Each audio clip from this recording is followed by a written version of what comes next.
आइए इस शीर्षक के साथ परमेश्वर के वचन का अध्ययन करें, क्षण का चुनाव और अनंत का चुनाव।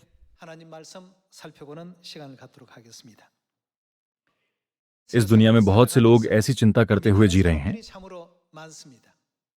मुझे अपना जीवन कैसे जीना चाहिए ताकि मैं कह सकूं कि मैंने इसे अच्छे से जिया। इसीलिए कुछ लोग धन कमाने के लिए व्यापार करते हैं।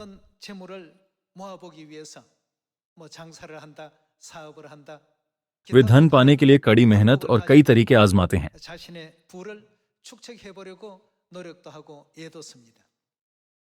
दूसरे दुनिया में सम्मान खोजते हैं।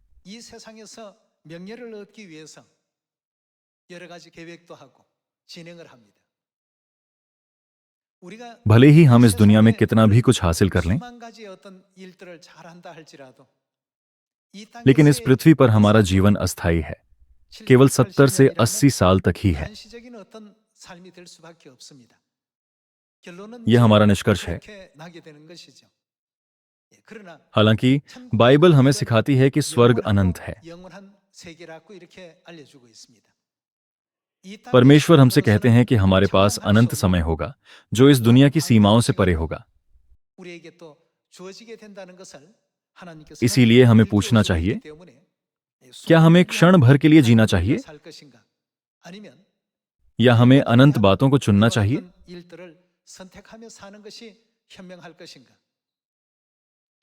समुद्र तट पर की धूल के समान लगभग 8 अरब लोग अपना अपना जीवन जीते हैं।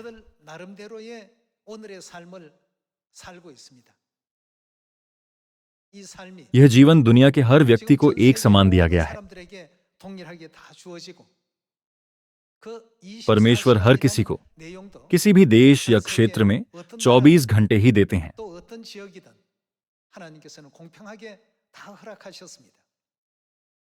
कुछ लोग इस पृथ्वी पर छोटे जीवन के लिए जीते हैं,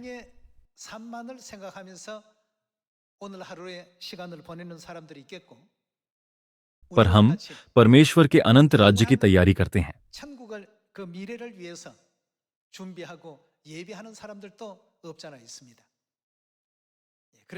विश्वास के पूर्वज सुलेमान ने इस तरह से जीवन जिया जैसे हर कोई जीना चाहता था।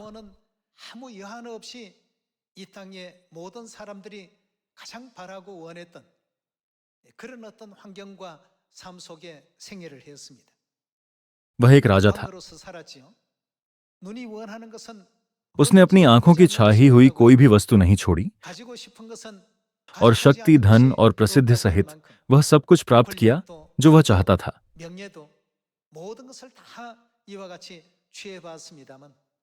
लेकिन अंत में उसने कहा, सब कुछ व्यर्थ है।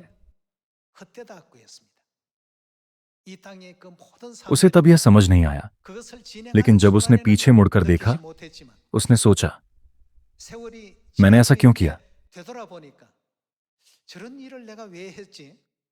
मैंने अपनी नींद और सेहत खराब होने की इतनी चिंता क्यों की? पीछे मुड़कर देखने पर उसने क्या पाया? उसने कहा कि यह सब कुछ व्यर्थ था। वह व्यर्थ की चीजों के पीछे अंधाधुंध भागता रहा। व्यर्थ ही व्यर्थ, व्यर्थ ही व्यर्थ, सब कुछ व्यर्थ है।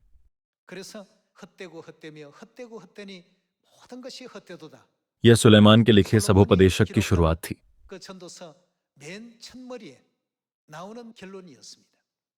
उसने क्षण भर के लिए जीवन जिया, इसलिए उसने अनंत काल के लिए तैयारी नहीं की। जब उसने केवल क्षणिक सुखों के पीछे भागते हुए अपने जीवन को पीछे मुड़कर देखा, तब उसे एहसास हुआ, सब कुछ व्यर्थ है। उसने निष्कर्ष निकाला कि परमेश्वर का भय मानना और उनकी आज्ञाओं को मानना ही जीने का सबसे उत्तम मार्ग है।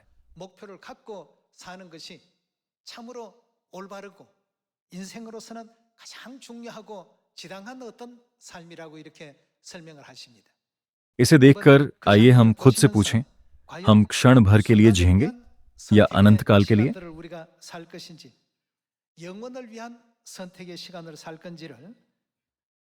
मैं प्रार्थना करता हूं कि हमारा बचा हुआ समय व्यर्थ न जाए।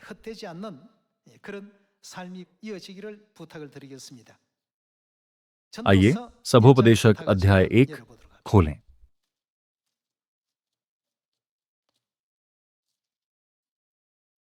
सभोपदेशक अध्याय 1 आयत 1। यरूशलेम के राजा दाऊद के पुत्र और उपदेशक के वचन। उपदेशक का यह वचन है, व्यर्थ ही व्यर्थ, व्यर्थ ही व्यर्थ, सब कुछ व्यर्थ है। उस सब परिश्रम से जैसे मनुष्य धरती पर करता है, उसको क्या लाभ प्राप्त होता है? एक पीढ़ी जाती है और दूसरी पीढ़ी आती है, परंतु पृथ्वी सर्वदा बनी रहती है। सूर्य उदय होकर अस्त भी होता है और अपने उदय की दिशा को वेग से चला जाता है। वायु दक्षिण की ओर बहती है और उत्तर की ओर घूमती जाती है। वह घूमती और बहती रहती है और अपनी परिधि में लौट आती है। सब नदियां समुद्र में जा मिलती हैं, तो अभी समुद्र भर नहीं जाता। जिस स्थान से नदियां निकलती हैं, उधर ही को वे फिर जाती हैं। सब बातें परिश्रम से भरी हैं, मनुष्य इसका वर्णन नहीं कर सकता। न तो आंखें देखने से तृप्त होती हैं और न कान सुनने से भरते हैं। जो कुछ हुआ था वही फिर होगा, और जो कुछ बन चुका है वही फिर बनाया जाएगा, और सूर्य के नीचे कोई बात नई नहीं है। क्या ऐसी कोई बात है जिसके विषय में लोग कह सकें कि देख, यह नई है? यह तो प्राचीन युगों में वर्तमान थी। प्राचीन बातों का कुछ स्मरण नहीं रहा, और होने वाली बातों का भी स्मरण उनके बाद होने वालों को न रहेगा। यहां पर उसने विस्तार से बताया है। उसने धन, सम्मान और महत्वाकांक्षा को हवा पकड़ने जैसा व्यर्थ बताया।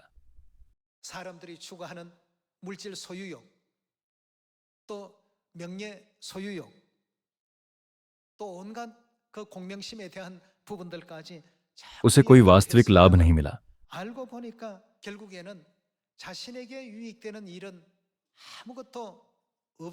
केवल सुलेमान ही ऐसे नहीं थे। प्रसिद्ध नायक सिकंदर महान का भी एक बड़ा सपना था।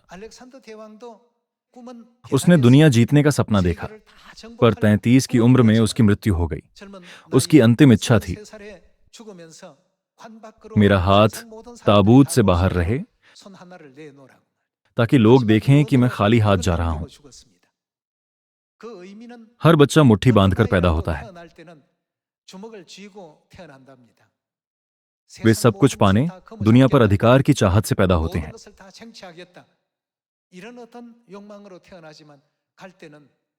लेकिन जाते समय वे खाली हाथ जाते हैं।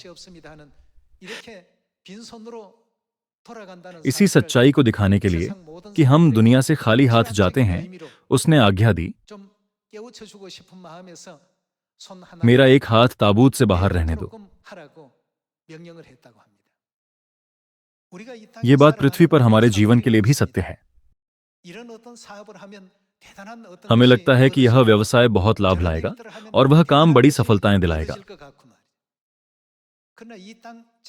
लेकिन पृथ्वी की व्यवस्था कुछ भी अनंत प्रदान नहीं कर सकती, क्योंकि यह पृथ्वी शरण नगर है।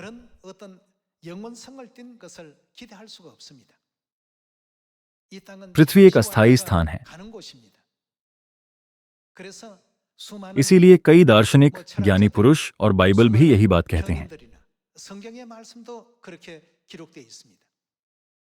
क्या इसमें यह नहीं लिखा है कि हम यहां एक यात्री के समान हैं? लोग यह बात नहीं जानते। वे सोचते हैं यह दुनिया ही सब कुछ है, अंत में उनका क्या होगा?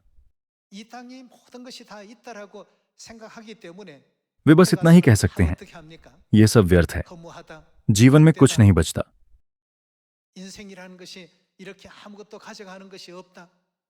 वे इस पृथ्वी के वास्तविक स्वरूप को नहीं जानते। यह संसार हमें आत्मिक रूप से तृप्त करने के लिए नहीं बना है। इस खालीपन को भरने की जगह कहां है? क्या यह हमारा अनंत स्वर्ग का राज्य नहीं है? यह परमेश्वर का राज्य है। इसीलिए यीशु ने सभी लोगों को परमेश्वर पर विश्वास करने को कहा।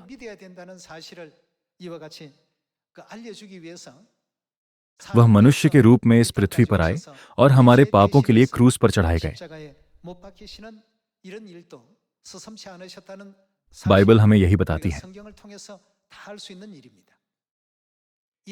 इसलिए आज के समय में सबसे बुद्धिमान लोग वे हैं जो परमेश्वर में विश्वास रखते हैं और परमेश्वर के कार्यों को करते हैं।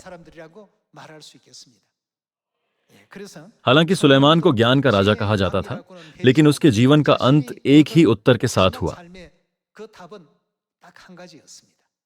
सभोपदेशक अध्याय 1 से लेकर अध्याय 10 और 11 तक उसने लिखा कि हमारा जीवन अर्थहीन चीजों से भरा हुआ है, जो हवा का पीछा करने जैसा है।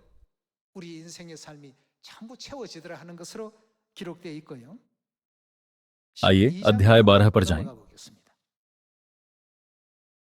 सभोपदेशक अध्याय 12 आयत 7। तब मिट्टी ज्यों की त्यों मिट्टी में मिल जाएगी और आत्मा परमेश्वर के पास जिसने उसे दिया लौट जाएगी। जब एक मनुष्य की मृत्यु होती है तब उसका शरीर मिट्टी में मिल जाता है, उसकी आत्मा परमेश्वर के पास लौट जाती है।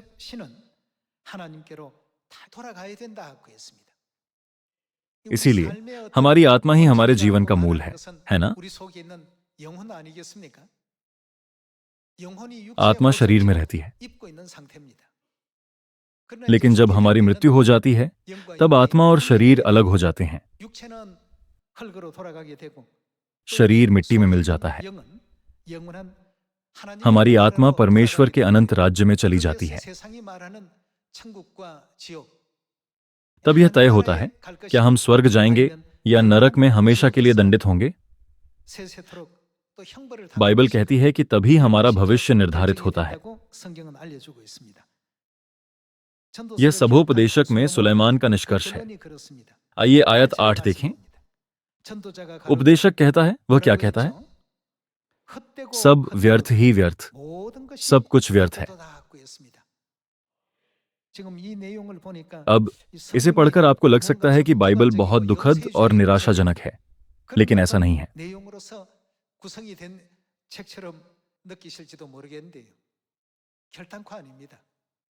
पवित्र शास्त्र हमें पृथ्वी पर विश्वास से जीने और परमेश्वर के राज्य में उनकी आशीष पाने का चुनाव करना सिखाती है। आइए आयत 13 में सुलेमान का निष्कर्ष देखें। आइए आयत 13 देखें। सब कुछ सुना गया। अंत की बात यह है कि परमेश्वर का भय मान और उसकी आज्ञाओं का पालन कर, क्योंकि मनुष्य का संपूर्ण कर्तव्य यही है। उसका निष्कर्ष था कि सबसे बुद्धिमान जीवन जीना परमेश्वर का भय मानना और उनकी आज्ञाओं को मानना है।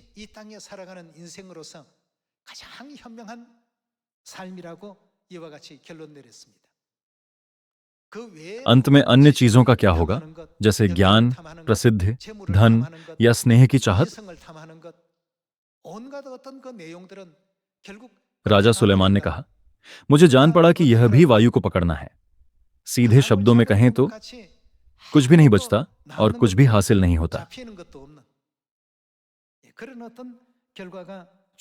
यह न केवल सुलेमान के लिए सच है, बल्कि दुनिया के महान हस्तियों के लिए भी सच है, जो एक ही तरह की कहानियां बताते हैं।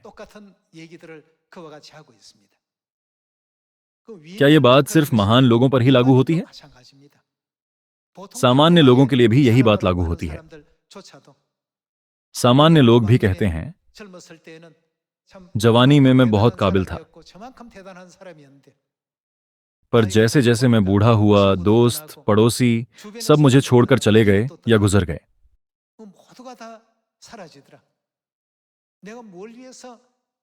मुझे नहीं पता कि मैंने यह जीवन क्यों जिया। ज्यादातर लोग यही कहते हैं। क्या परमेश्वर ने हमें बाइबल इसीलिए नहीं दी कि वे हमें जीने का बुद्धिमान मार्ग दिखाएं?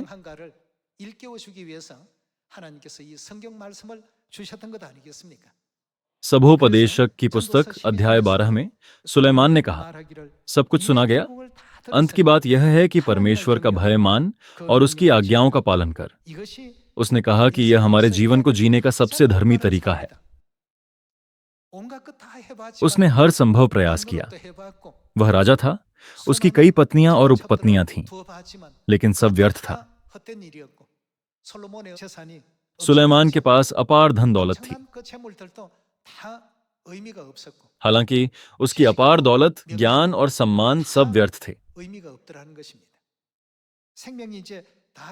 जब उसका जीवन समाप्त हो रहा था, उसने देखा कि उसकी सारी कमाई उसे बचा नहीं सकी।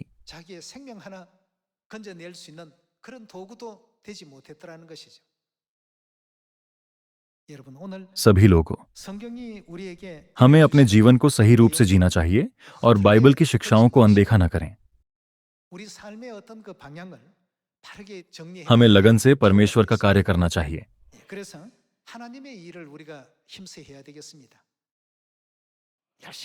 हमें उत्सुकता से प्रार्थना और लगन से परमेश्वर के वचन का अध्ययन करना चाहिए। हमें अपना पूरा हृदय, मन और शक्ति इस दुनिया को जगाने, सभी लोगों को पश्चाताप की ओर ले जाने और उन्हें स्वर्ग की ओर मार्गदर्शन करने में लगाना चाहिए। इसलिए परमेश्वर पहला पतरस में हमें अपने राज्य का कार्य दिखाते हैं। आइए पहला पतरस अध्याय 1 आयत 7 पढ़ें।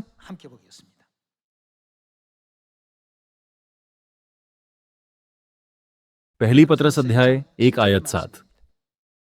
और यह इसलिए है कि तुम्हारा परखा हुआ विश्वास, जो आग से ताए हुए नाशवान सोने से भी कहीं अधिक बहुमूल्य है, यीशु मसीह के प्रकट होने पर प्रशंसा और महिमा और आदर का कारण ठहरे।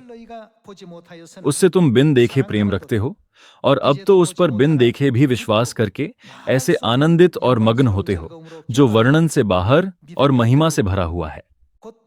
और अपने विश्वास का प्रतिफल क्या प्राप्त करते हो? अर्थात आत्माओं का उद्धार प्राप्त करते हो। जब हमारी आत्माएं बच जाएंगी, तब हम कहां जाएंगे? हम स्वर्ग के राज्य में जाएंगे।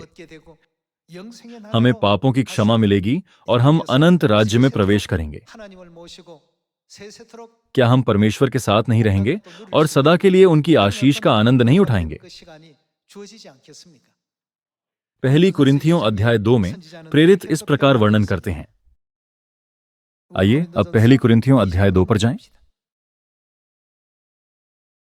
पहली कुरिन्थियों अध्याय 2 आयत 9।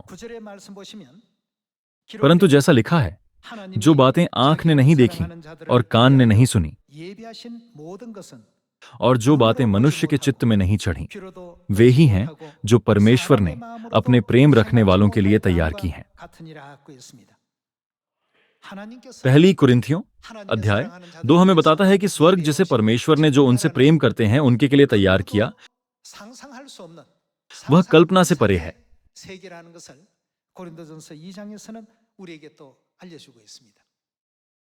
एक ऐसी महिमामय दुनिया जिसे न किसी आंख ने देखा, न किसी कान ने सुना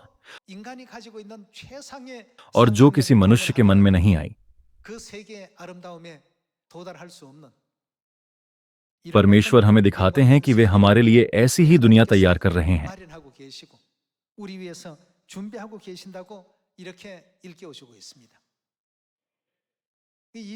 यह वह दुनिया है जिसे पौलुस ने तीसरे स्वर्ग में देखा था। वहां ऐसे सुख और दृश्य थे जिनका वर्णन शब्दों में नहीं किया जा सकता। दानियेल ने कहा कि पवित्र लोग उस दुनिया के सदा सर्वदा के लिए अधिकारी होंगे। पहली कुरिन्थियों अध्याय 2 में पौलुस ने लिखा कि हमें एक ऐसी दुनिया दी जाएगी जिसे न किसी आंख ने देखा, न किसी कान ने सुना और जो किसी मनुष्य के मन में नहीं आई। सभी लोगों, यदि हम विश्वास करते हैं कि यह दुनिया वास्तविक है, तो हम एक सामान्य जीवन नहीं जी सकते। अगर मुझे यह अद्भुत दुनिया मिल जाए तो मुझे क्या करना चाहिए? हमें भाषा की तैयारी करनी चाहिए। क्या हमें उस जगह के बारे में सब कुछ नहीं जानना चाहिए ताकि हम वहां अच्छे से रह सकें? हमें यह भी सोचना चाहिए, मैं उन परमेश्वर को प्रसन्न करने के लिए क्या कर सकता हूं जो उस दुनिया पर शासन करते हैं। यदि हम अनंत स्वर्ग में विश्वास करते हैं तो हमें उसके लिए क्या तैयारी करनी चाहिए? हमें पृथ्वी पर किस प्रकार का जीवन जीना चाहिए? दूसरों को दिखाने के लिए हमें नहीं जीना चाहिए। अब से उस दुनिया के लिए कैसे जिएं जिसकी हम चाह रखते हैं। हमें उसके अनुरूप बनने की आवश्यकता है। क्या इसीलिए परमेश्वर की शिक्षाएं नई वाचा में शामिल नहीं हैं?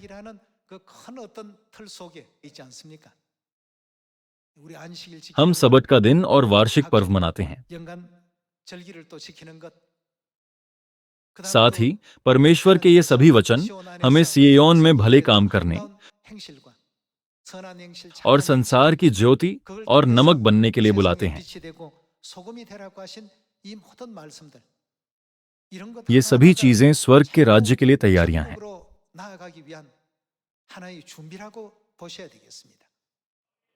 ये कुछ ऐसा नहीं है जिसे हमें करना है या नहीं चुन सकते हैं।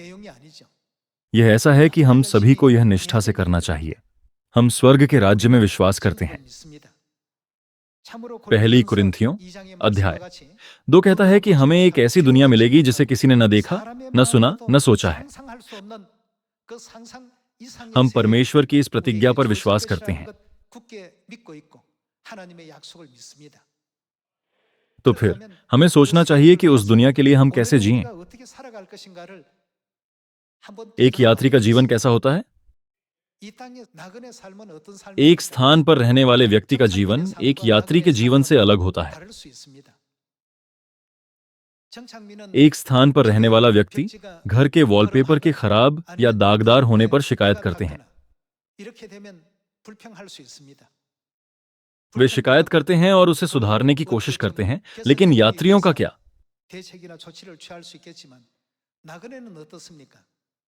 यात्रियों को शिकायत करने की जरूरत नहीं है। उन्हें तो अगली सुबह जाना ही है। इसीलिए परमेश्वर पृथ्वी पर हमारे जीवन को एक यात्री का जीवन कहते हैं। हमारा जीवन ऐसा ही है। क्या हमारे जीवन को एक यात्री का मार्ग नहीं कहा जाता? कभी हम एक साफ सुथरे घर में ठहर सकते हैं, तो कभी थोड़े गंदे घर में।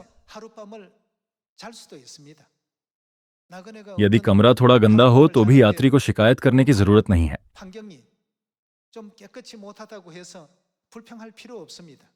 क्योंकि उसे तो अगली सुबह जाना ही है। इसीलिए परमेश्वर हमें जो भी परिस्थितियां देते हैं, हमें उनमें संतुष्ट और आभारी रहना चाहिए। क्या हमारा गंतव्य स्वर्ग का राज्य नहीं है? स्वर्ग में सब कुछ हमारी आशाओं और इच्छाओं से कहीं अधिक होगा। स्वर्ग हमारी कल्पना से परे है। हम विश्वासियों को स्वर्ग की आशा नहीं खोना चाहिए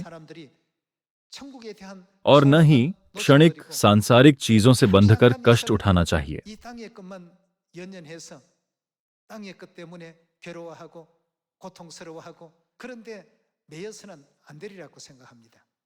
यह हम पर निर्भर करता है कि हम क्षण भर की चीजों को चुनते हैं या अनंत को। हम जो भी चुनते हैं वह हमारे जीवन का मार्गदर्शक और लक्ष्य होना चाहिए।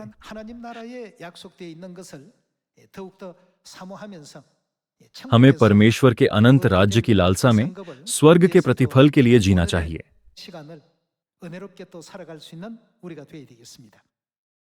आइए प्रकाशित वाक्य अध्याय 21 आयत 1 पढ़ें।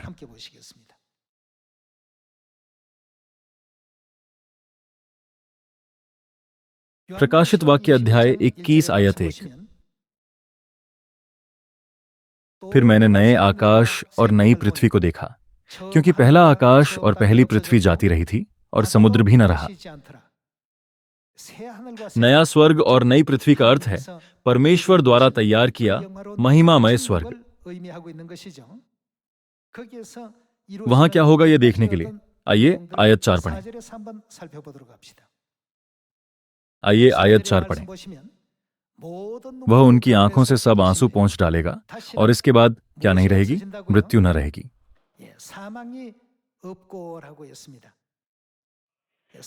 मृत्यु पाप से आती है, इसका मतलब पाप स्वयं ही समाप्त हो जाता है।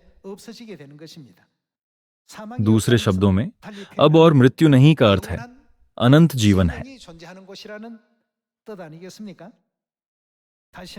मृत्यु न रहेगी और न शोक, न विलाप, न पीड़ा रहेगी।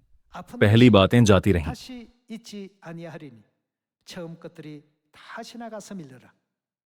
जो सिंहासन पर बैठा था उसने कहा, देख, मैं सब कुछ नया कर देता हूं। फिर उसने कहा, लिख ले, क्योंकि ये वचन विश्वास के योग्य और सत्य हैं। यह हमारे भौतिक संसार का जाना पहचाना जीवन नहीं है।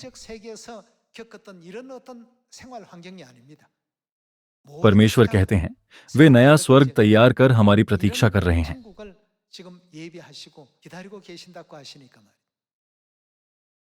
हमारा क्षणिक सांसारिक जीवन अनंत जीवन से बढ़कर नहीं है।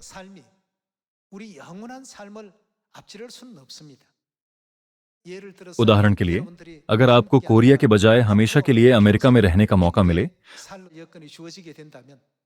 तो आपकी रुचि किसमें होगी, अमेरिका में या कोरिया में? सोचिए, आज आप यहां रहते हैं पर कल से आपको अमेरिका में रहना है।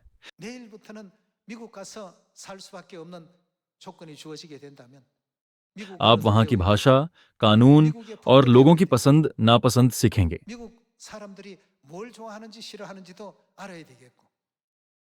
आप सोचेंगे, मैं अब तक ऐसे जिया, पर वहां घुलने मिलने के लिए मुझे अपनी कमियों को ढूंढकर उन्हें पूरा करना होगा। ये पृथ्वी हमारे लिए वैसी ही है। स्वर्ग अनंत जीवन के लिए है। पृथ्वी पर 30 से 40 वर्ष पलक झपकते ही बीतते हैं। तो फिर भले ही हम पृथ्वी पर रहते हैं, हमारा सच्चा आत्मिक घर स्वर्ग है। क्या मैंने स्वर्ग के लिए जीकर परमेश्वर को प्रसन्न किया?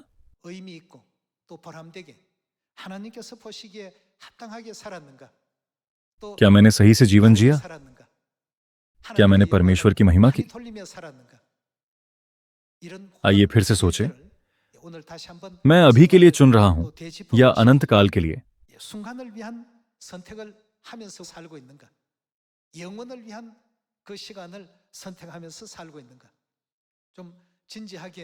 आइए हम सच्चे मन से परमेश्वर को प्रसन्न करने वाले मसीही बने।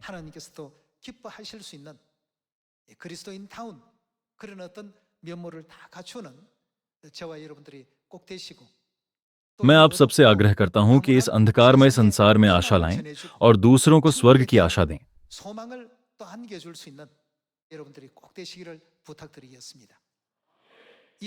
हमसे पहले कई लोगों ने यही कहा, लेकिन अनुभव न होने के कारण आज लोग कहते हैं, मेरा जीवन अलग होना चाहिए।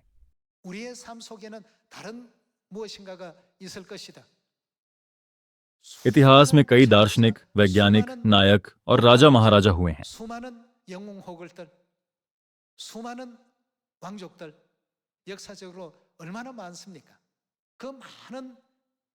उन सब की बातें सुलेमान से मिलती हैं।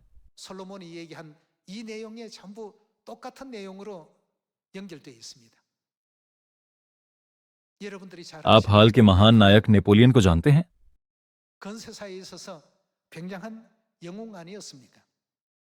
उन्हें सेंट हेलेना द्वीप भेजा गया था। मरने से पहले उन्होंने कहा,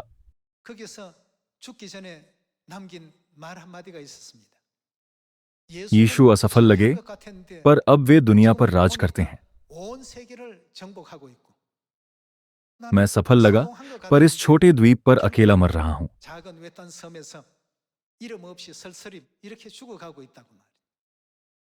उनका मतलब था, यीशु असफल लगे पर सफल हुए, मैं सफल लगा पर असफल हुआ।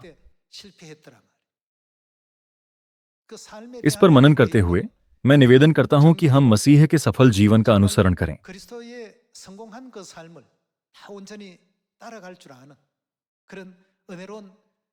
आज जब आप घर जाएं, तब खुद से पूछें, क्या मैं सचमुच सही मार्ग पर हूं?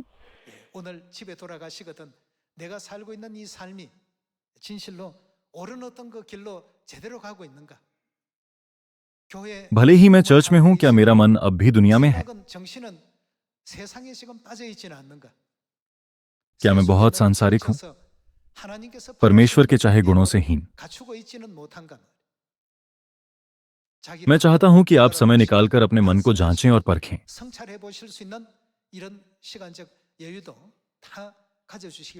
ऐसा करके आइए हम प्रतिदिन परमेश्वर के साथ स्वर्ग के राज्य की ओर चलें। इसके द्वारा मैं आज का उपदेश समाप्त करना चाहूंगा। आपका बहुत बहुत धन्यवाद।